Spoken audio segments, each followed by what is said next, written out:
दिनै फुंबिलि समाव बरपेटा जिल्लानि बिकि दैमानि सोनाब फारसे हादरारि राजा लामायाव गंसे सुइफ्ट डिजायार गारिया जाब्रबथाय जायो। मिथिनो मोननाय बादिब्ला सोनाब फारसे थांबाय थानाय AS-01 DZ-6102 नम्बरनि सुइफ्ट डिजायार गारिया राजा लामानिफ्राय हरखाबै दहलायाव गलाङो। जाब्रबथायजों गारियाव थानाय एबा गारि सालायग्राया जेबो गिदिर जखम जायाखैब्लाबो गारिया खहा जायो होनना मिथिहोयो।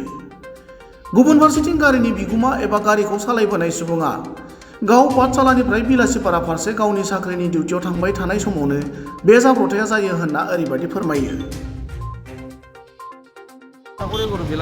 বিলাসীপাৰা আচ্ছা স্পীডত আছিল চাগে গাড়ীটো? স্পীডত নাই, মই গাড়ীখন টাইম ল'ব ধৰিলোঁ। এইখন গাড়ীত ধুনীয়াকৈ অভাৰটেক কৰি আহিছোঁ। লগতে কোনোবা আছিলে? নাই নাই, অকলে। ঠিক আছে। এই চাইডে বেছি কাটা গৈছে? ক'ৰ পৰা আহিছিলে আপুনি? পাঠশালাৰ পৰা আহিছিলে।